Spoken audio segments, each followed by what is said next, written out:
So now we will discuss about the very important disease, that is infectious bovine rhinotracheitis. It is also known as red nose.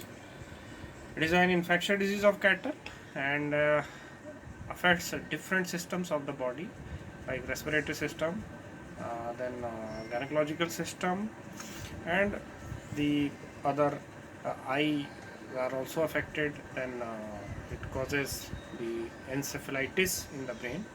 If you see the etiology, it is caused by bovine herpes virus. It is again a DNA virus. If you see the epidemiology, in dairy cattle, it causes approx 3% mortality, but the morbidity rate is quite less. But in beef cattle, the morbidity rate is very high, and the mortality rate is ranging between 6 to 12%. Regarding transmission, it is transmitted through inhalation, then through close contact, and then the breeding bulls we are using for the artificial insemination, they can also transmit the disease. Regarding the pathogenesis, once the virus enters through inhalation, it goes into the respiratory tract, causes rhinitis, laryngitis, and tracheitis, and into the circulation it produces viremia. It mainly target respiratory tract initially, then followed by eye, and then the genital system of the animal. It causes a non-purulent leptomeningitis and encephalitis. It causes congestion, and later on there is formation of the small pustules. We will discuss the clinical signs. It causes a different type of symptoms. So according to different parts of the body affected, we have divided this disease. First of all, the respiratory form or the pneumonic form.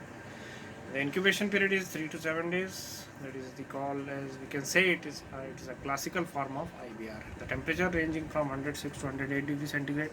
Definitely there will be decrease in the milk production due to temperature. There is anorexia and depression. Then mucosa of the nostrils are severely congested. That appears is pink. That is why it is known as red nose. The nasal discharge in the beginning it is serous and followed by mucopollutant discharge. Then followed by sneezing, coughing, and labored respiration, and upon auscultation you can heard the murmur sound.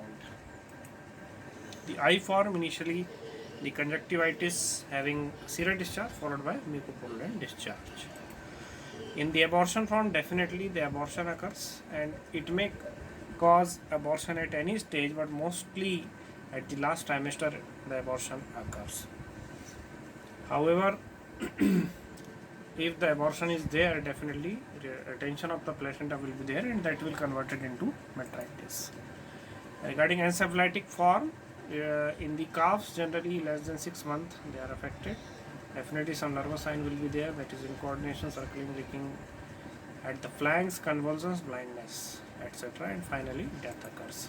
Regarding systemic form, the mixed symptom will be observed, as you can see. Respiratory distress will be there, salivation, rhinitis is there, hyperemia of the oral cavity, there is erosion in the soft palate, pharyngitis and laryngitis. Another important form is the infectious pustular vulvovaginitis, that is related with the genital tract, and in the bull it is causes the balanoposthitis. The bulls, once it service the healthy susceptible host, definitely the disease will be transmitted through its semen. Differential diagnosis is very important. It should be differentiated from the bovine viral diarrhea, rinderpest, and malignant catarrhal fever. In all these conditions, the oral lesions are there but not found in infectious bovine rhinotracheitis. Regarding treatment, there is no as such treatment, but good nursing care followed by the use of broad spectrum antibiotic that can help you to combat with the infection. There is to control the respiratory distress, you have to use the expectorant and the antihistaminic. For the conjunctivitis, you can use any type of antiseptic eye drops. Then if you don't have this, then 2-deoxy-D-glucose at the concentration of 20 mg per ml can also be used. Regarding prevention and control, definitely the general hygienic measures has to be taken. The vaccination is very important. Recently one vaccine is there, that is IBRT. That is a tissue culture inactivated vaccine. The dose is 2 ml subcut, and the duration of the immunity will be 1 year. That can be repeated annually.